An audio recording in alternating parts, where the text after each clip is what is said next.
Best known as the legendary companions of Santa Claus every Christmas, reindeer today are not only a familiar cultural symbol, but also the golden key in a meat and leather industry worth hundreds of millions of dollars. But how have humans managed to raise, care for, and process millions of reindeer each year? This epic journey begins with reindeer herds managed using specialized herding techniques, passed down through generations, from the remote Arctic wilderness to the vast open steppes. From here, each generation of reindeer grows up closely bonded with humans, not only becoming a reliable means of transportation, but also a vital source of meat, milk, and warm hides that help people survive in the harshest corners of the earth. Today, join Agriculture Insight as we follow this legendary creature and uncover the secrets that have enabled humans to live alongside and domesticate the reindeer for centuries. All will be revealed in this video.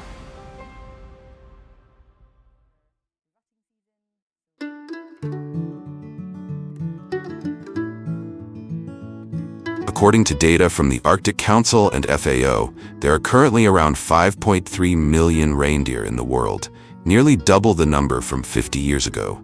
A clear testament to the enduring vitality of sustainable herding models maintained over centuries.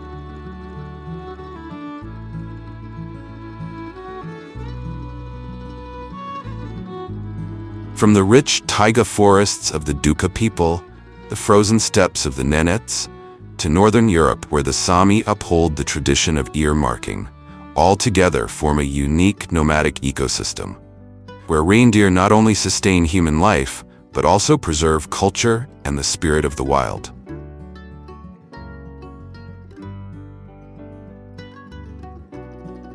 Compared to other deer species, reindeer possess remarkable biological adaptations. Their hollow fur traps heat efficiently and even changes with the seasons. Their eyes adjust to low winter light for better vision, and their flexible hooves can contract or spread depending on the terrain, all of which make them a perfect survival machine in some of the harshest environments on Earth. With their fairy tale appearance, reindeer are best known as the sleigh-pulling companions of Saint Nicholas during the Christmas season, an image deeply embedded in global pop culture. Surprisingly, beyond their symbolic beauty, reindeer play a vital economic role for nomadic communities, with an estimated value of around $300 to $400 million per year. Their meat is high in protein, low in fat, and considered one of the cleanest red meats in the world, while their hide and milk are essential resources that help Arctic herders survive the biting cold. And as magical as the story may seem, every journey begins with the most fundamental instinct gifted by nature, the drive to reproduce. For reindeer, the extraordinary life at the edge of the world also begins with that very moment. From September to November each year, reindeer enter their mating season, also known as the rut.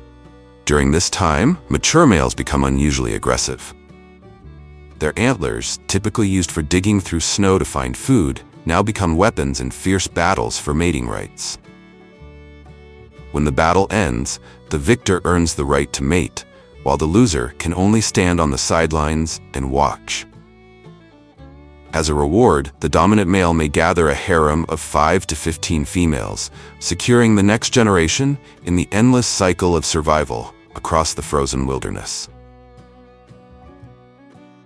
After the mating season ends, female reindeer begin a pregnancy that lasts over 7 months, with only one calving cycle per year.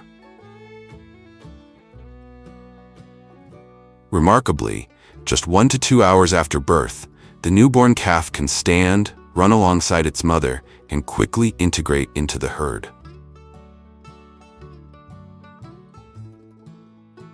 It is this strong herd instinct and social nature that give them an exceptional ability to survive, allowing them to adapt to the harsh subarctic environment and the ancient migratory journeys their species has followed for thousands of years. In certain special cases, young reindeer have their developing antlers removed to prevent abnormal growth that could injure the head or to reduce the risk of injury within the herd as they mature. This procedure is typically performed when the calves are between 1 and 3 months old, a period considered the golden window for intervention, as the antlers are just beginning to grow, still soft, with minimal blood flow, making the process easier and less traumatic. Unlike cattle, goats, or sheep, a distinctive feature of reindeer herding in the far north is that it is primarily organized as semi-wild grazing. With their rare ability to navigate using the position of the sun, the Earth's magnetic field, and even the aurora borealis, reindeer herds roam freely across vast stretches of tundra and expansive taiga forests, migrating with the seasons in search of natural food sources. Reindeer can dig deep beneath thin layers of snow to find and graze on lichen, moss, grasses, and leaves, thanks to their sensitive noses, designed with thousands of tiny blood vessels inside that help them detect the scent of hidden forage beneath the snow. Today, climate change has made migrations more perilous than ever, forcing herders to intervene more often to guide the herds, sometimes across distances of 300 to 500 kilometers, toward the last patches of vegetation surviving beneath the ice. Another secret golden key to coping with these harsh conditions lies in providing supplemental feeding to maintain the overall condition of the reindeer herd and ensure their adaptability.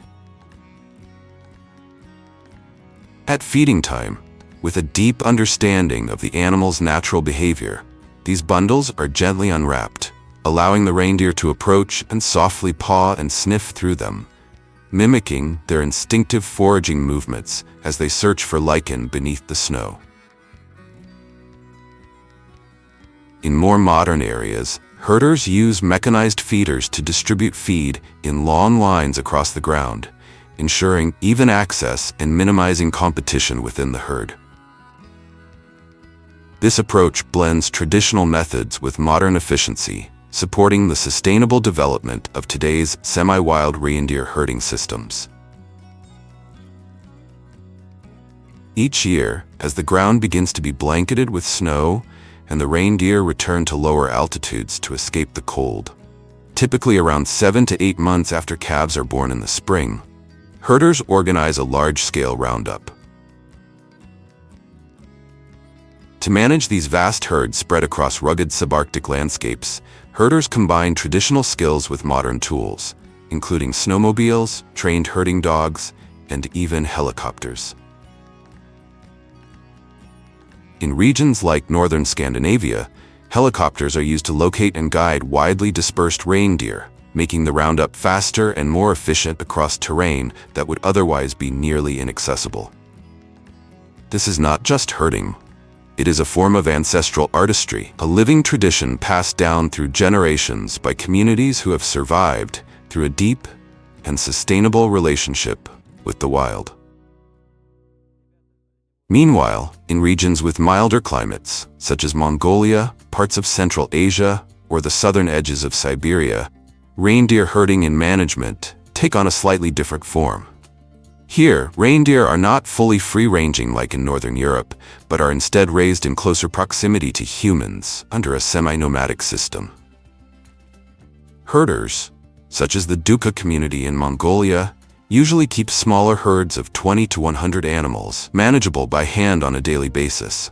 During the day, the reindeer roam the forest in search of food, but by evening, they are brought back to camp and tethered near tents for easier monitoring and protection from predators or theft. In this semi-nomadic herding model, healthcare is carried out more regularly, with designated enclosures or temporary fenced areas set up in forested regions to facilitate handling, monitoring, and treatment. After bringing the herd back to camp, herders monitor the animals closely and isolate any individuals showing signs of illness for further inspection.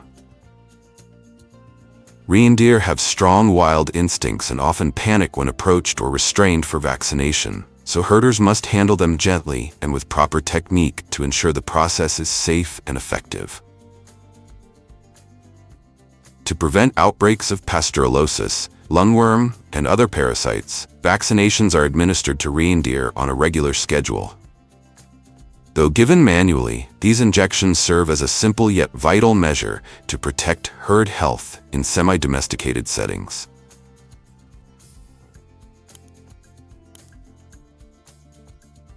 By contrast, in cold climate countries like Norway, Finland, and Sweden, the sorting process is far more complex and large-scale, as herds can number in the thousands. Once the herd is rounded up into a centralized area, herders guide the reindeer into a series of concentric circular pens, divided into smaller sections for easier handling. Each reindeer is then sorted based on age, sex, health condition, or intended purpose, allowing for precise management of large, free-ranging herds. For reindeer calves around 4 to 6 months old, this is the ideal time for herders to perform ear marking, a traditional yet vital method of managing semi-wild herds. Each herder has a unique pattern, like a personal signature, that is cut directly into the edge of the ear in a specific shape.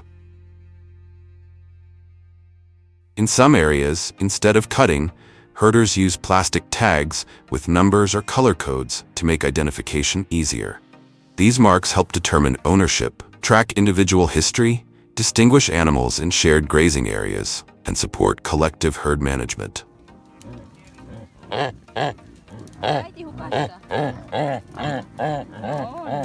Among the Sami people of Northern Europe, earmarking carries deep cultural significance, passed down from generation to generation as a symbol of family identity in the vast wilderness.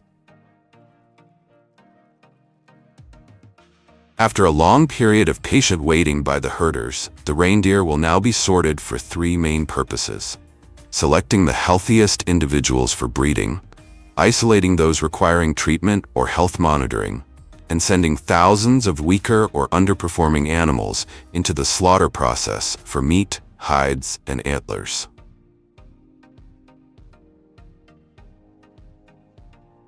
Unlike the processing of other livestock, reindeer are highly sensitive to stress, especially during long-distance transport. For this reason, they are typically processed directly at centralized gathering points near the grazing areas first. The hide is separated and processed into premium leather products priced between $100 and $300, used to make boots, gloves, handbags, and traditional garments, bringing in tens of millions of dollars annually for the reindeer industry.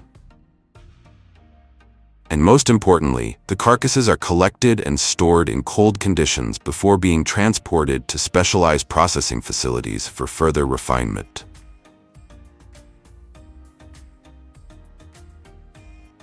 At the factory, reindeer meat is carefully received and inspected according to strict food safety standards.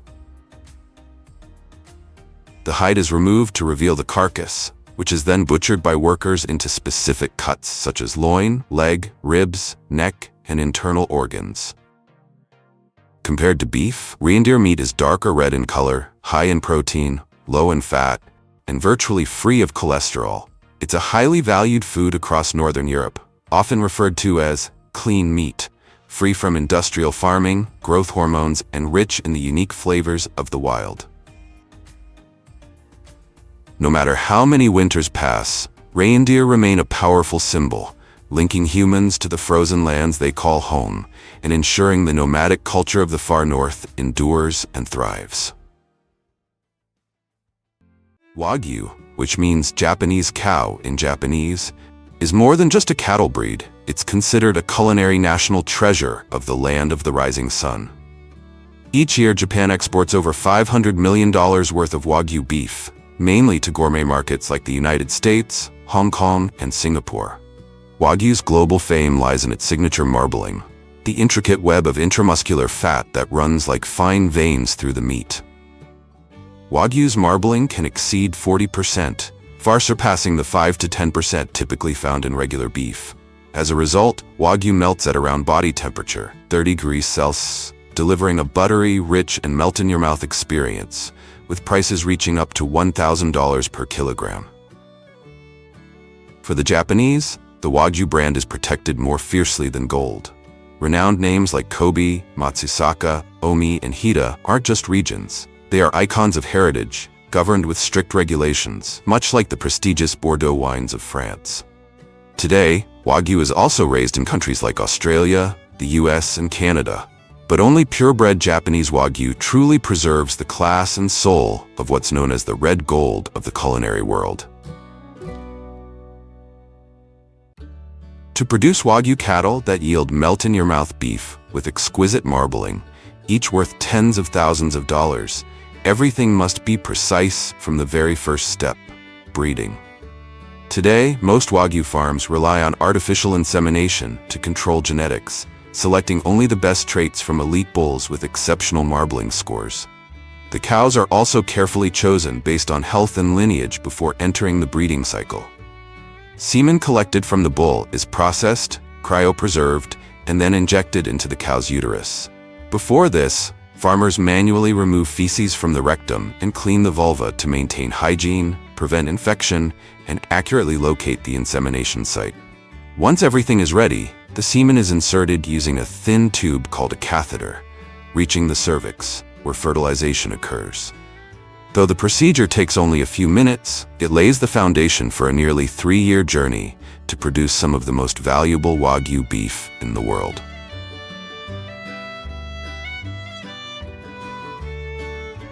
After fertilization, the cow remains pregnant for over 9 months before giving birth. Wagyu cows typically deliver only 1 calf per pregnancy, allowing the calf to develop fully and ensuring the highest future meat quality. When the calf is born, it is still wet and weak. The mother cow licks the calf clean to warm it up, stimulate blood circulation, and establish the initial bond between mother and offspring. But within 30 minutes to an hour, it begins trying to stand and instinctively searches for its mother's udder to drink colostrum, a vital first source of nutrition. During the first 3 months after birth, Wagyu calves receive special care to ensure strong immunity and steady growth. The most critical early stage is providing enough colostrum within the first 6 to 12 hours, which transfers essential antibodies from the mother. After that, the calf continues to nurse from the mother or is fed a specialized milk formula with added minerals and vitamins if necessary. In the first few weeks, it's vital to keep the calf warm, and the shelter must remain dry and clean to prevent diarrhea, a common illness in newborn calves. From around the 2nd to 3rd week, farmers gradually introduce soft hay and concentrated feed to prepare the calf for eventual weaning. When Wagyu calves reach 3 to 4 months of age, they are weaned and moved to special pens for young cattle.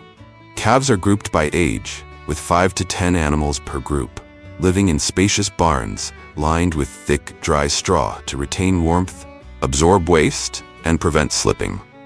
Their environment is kept quiet and well ventilated, as Wagyu cattle are especially sensitive to stress and surroundings. Each morning, old straw is removed and manure is collected using shovels or specialized suction machines, then replaced with fresh, dry straw to keep the barn clean and odor-free. Outside resting hours, the cattle are let out into open yards or nearby grassy areas at fixed times for light exercise. This free movement not only improves metabolism, but also helps reduce stress, a key factor that directly affects future marbling quality. Alongside housing conditions, the secret to producing melt-in-your-mouth Wagyu beef with intricate marbling lies in its unique diet. Unlike conventional beef cattle, which are raised quickly for maximum weight using fresh grass and byproducts to cut costs, Wagyu are raised slowly on a diet rich in starch and low in fiber. This includes hay, straw, rice bran, grains, brewer's mash, and fermented soybeans. Wagyu are fed 2 to 3 times a day, with carefully balanced rations to control energy intake and fat accumulation.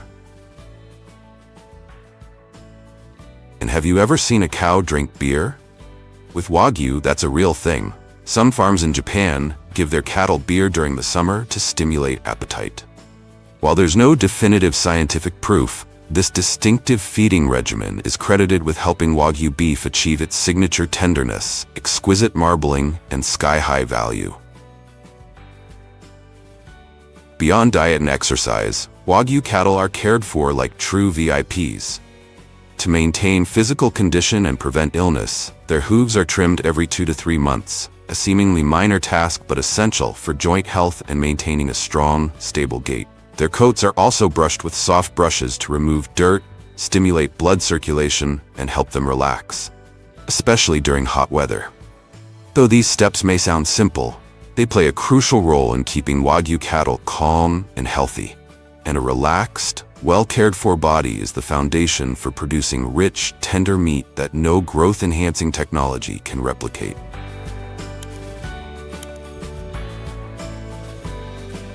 After nearly 3 years of being pampered like four-legged royalty, Wagyu cattle enter their final stage, preparation for harvest. A premium-grade Wagyu must be between 28 to 32 months old, weigh at least 600 to 700 kilograms, and have the ideal marbling ratio, strong physical condition, and stable mental state. Farmers carefully guide the cattle onto specially designed transport trucks equipped with non-slip floors, roofs, and partitioned sections to ensure safety and comfort throughout the journey. As a sensitive breed, Wagyu must be transported gently, without rushing, and with minimal loud noise to avoid stress. Upon arrival at the processing facility, the cattle are guided into a designated resting area. This recovery period allows the animals to recover from transportation, stabilize their heart rate, reduce stress, and regulate blood circulation. The processing begins as the cattle are brought onto the production line, where the hide and internal organs are removed in one piece and transferred to specialized handling areas. Once these steps are completed, the remaining carcass is hung on a rack using dedicated hooks to keep the body upright and balanced. Next, the carcass is split in half along the spine, a critical step that ensures precise chilling and grading in the subsequent stages. The factory environment is kept cool and dry, with spotless, polished floors to maintain hygiene and ensure a smooth, uninterrupted workflow. After the initial processing, the carcass is moved into the chilling room, a sealed space maintained at a stable temperature between 0 to 2 degrees Celsius, with around 85% humidity, for 24 to 36 hours, allowing the muscle fibers to fully relax, moisture to distribute evenly, and internal biochemical reactions to continue slowly. Under angled inspection lights, specialists examine key indicators: fineness, density, coverage, and uniformity of the intramuscular fat, the traits that define Wagyu's aesthetic appeal and signature melt-in-your-mouth texture when cooked. Based on these results, the meat is classified into different quality grades, typically labeled with scores or letters according to each country's or plant's standards. Every graded section is tagged with traceability labels detailing origin, aging date, and classification code. In Japan, Wagyu beef is graded using a system that combines letters A or C with numbers from 1 to 5. The letter indicates the yield, how much usable meat is obtained after butchering, while the number reflects the meat quality, including color, tenderness, and especially marbling, the fine white streaks of fat running through the muscle. A5 is the highest grade, meaning the cow yields a high amount of meat with near-perfect quality. The top-rated A5 cuts, especially those from famed regions like Kobe, Matsusaka, or Hida, are brought to exclusive auctions for valuation. There, each cut is hung under angled lighting to highlight its marble-like fat patterns. Experts and distributors can assess a cut's worth with just a glance. Prices are not fixed. Depending on perfection, origin, and brand, a single cut can fetch tens of thousands of US dollars. High-end restaurants, five-star hotels, and luxury retailers fiercely compete to acquire these elite Wagyu cuts, not just for their quality, but for the prestige and status they represent. From the grading area, the carcasses are moved to the next processing zone, a quiet, focused space where concentration is held at an almost meditative level. Every movement here is steady and deliberate, as if everyone understands they are working with an ingredient that is not only valuable, but also requires the utmost respect and care. Before butchering begins, the back and belly fat, prized for their light color, softness, and elasticity, are carefully removed. These are preserved whole and sent to a specialized section for use in premium product lines or high-end culinary applications. The carcass is then laid on a cutting table and separated according to its natural muscle structure: ribeye, brisket, shank, shoulder. Each cut is handled with precision to preserve the marbling patterns nurtured over hundreds of days. Every slice is then inspected, neatly arranged in trays, or vacuum sealed on the spot. Packaging follows immediately, seamless, without delay, and with minimal exposure to outside air. A traceability label is printed and applied the same day, showing origin, processing date, and specific cut type. This entire flow blends precision machinery with skilled hands. Workers trained not just to see and touch, but to sense quality through experience. No software can replicate. This balance ensures the factory maintains consistent output while preserving the full value of each cut, just as it was when first carved. Now let's dive into the process of creating the finest jamón ibérico. The pork legs are placed on a conveyor belt to begin the next stages of preparation. Here, skilled workers use sharp knives to carefully remove part of the skin and outer fat layer. This step not only reshapes the leg, but also allows the salt to penetrate more evenly during the upcoming curing phase. Every cut requires absolute precision. Even the slightest mistake could affect the final quality. After this initial trimming, each leg is tagged with a unique barcode, allowing for full traceability and quality assurance throughout the entire production process.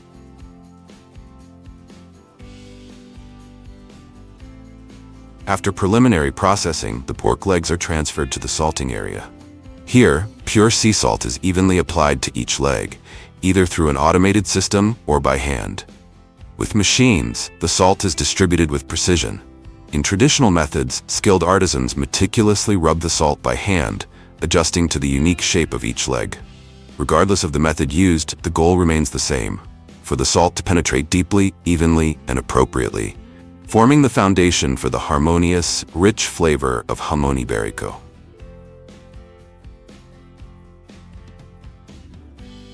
Once the hams have been coated with salt, they are moved into a specialized pressing system equipped with pressure rollers. Inside the machine, each ham is gently compressed between two conveyor belts and passed through a series of rollers, ensuring even pressure across the entire surface. This step helps the salt penetrate deeper into the layers of meat while maintaining the ham's uniform shape and structure. Next, the hams are automatically transferred to the salting chamber, a cold room maintained at temperatures between 1 degrees Celsius and 5 degrees Celsius.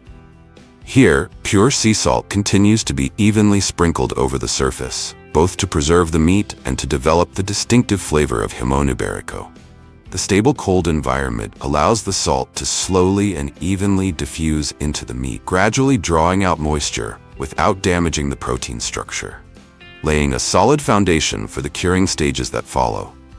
The salting process typically lasts between 1 and 2 weeks, depending on the weight of each ham, and is carefully managed to preserve the integrity of the meat. Once completed, the ibérico hams move on to the cleaning stage, in preparation for the final curing phase.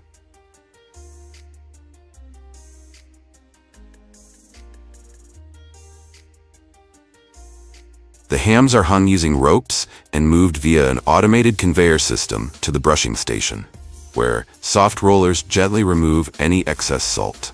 Next, the hams are rinsed with cold water to wash away any remaining salt and thoroughly clean the surface.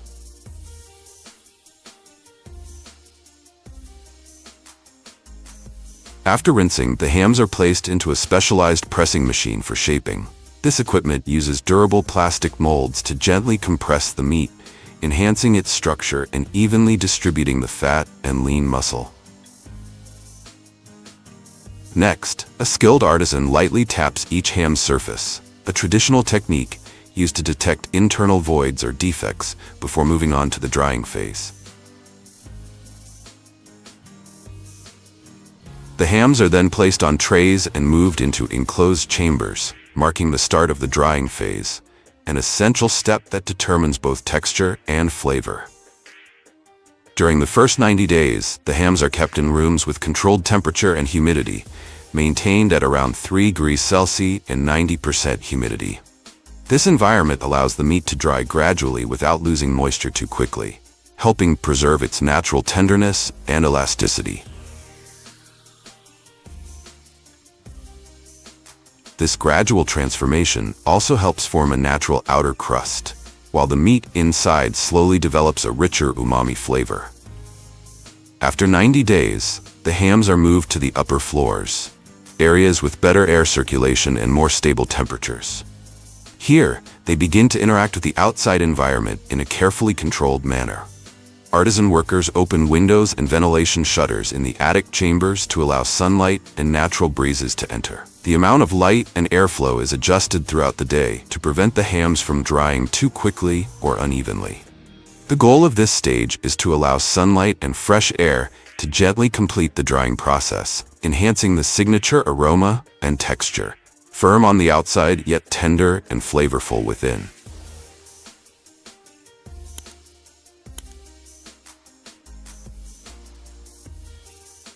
After the natural drying process is complete, the ham is lowered and prepared for the next important step, applying fat.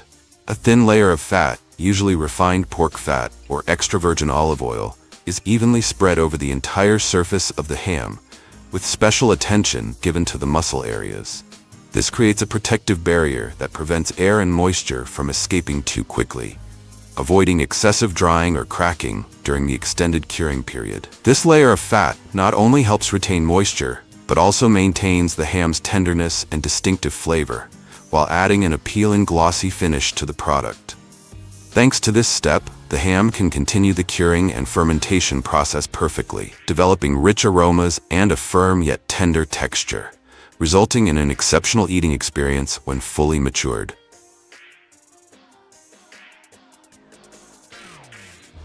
In the extended curing phase, after being coated with protective fat, the Iberico hams are placed into curing cellars, dark, quiet spaces with strictly controlled conditions, ideal for continuing the natural fermentation process that lasts from 2 to 3 years. Throughout this period, the ambient temperature gradually rises up to 25 degrees Celsius, allowing moisture in the meat to evaporate slowly. On average, each ham loses about 1 kilogram in weight. Meanwhile, natural enzymes quietly break down proteins and fats into aromatic compounds, creating the distinctive, intoxicating aroma of jamón ibérico. If you ever notice white or green mold on the surface of these hams, don't worry. This is a completely natural and harmless phenomenon. In fact, it plays a crucial role in regulating humidity and developing the flavor.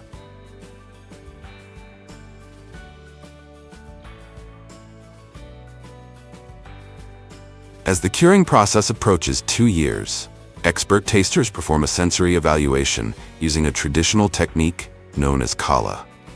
A small probe made from horsebone is inserted into several points on the ham. The artisan then smells the aromas released to determine whether the ham has reached optimal maturity.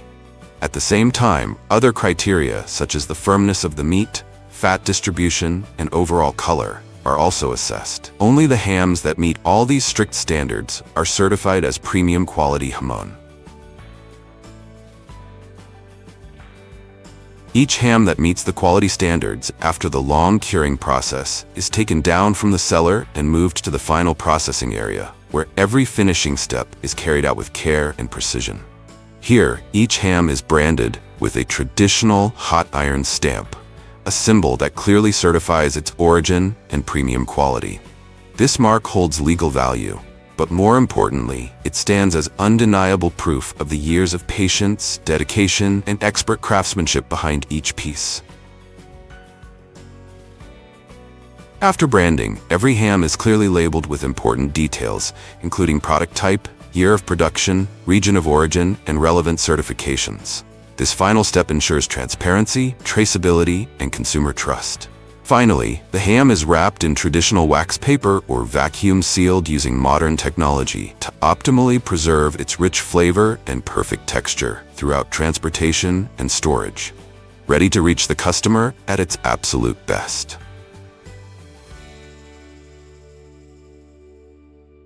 In addition to whole legs, jamón ibérico is also sold in smaller blocks or thin slices for consumer convenience. When preparing it for slicing, the outer layer of skin is first removed to expose the meat and eliminate any residual salt or impurities on the surface.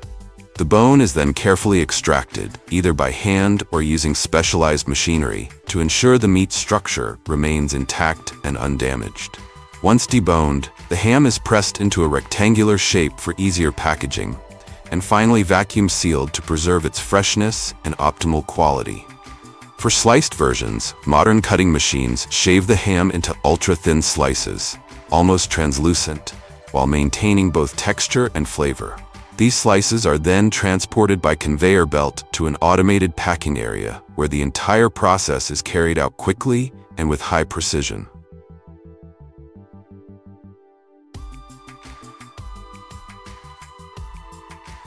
The entire operation takes place in a strictly controlled environment, with hygiene and temperature closely monitored to ensure every slice meets the highest quality standards. Thanks to this process, consumers can enjoy the distinctive taste of jamón ibérico in a convenient format, without sacrificing the essence of tradition. The most authentic way to enjoy jamón ibérico is by serving it in thin, even slices, arranged in a circular flower shape or layered neatly, garnished with a sprig of rosemary or a few olives to create a luxurious and irresistible dish. And that is the well-deserved conclusion to the journey.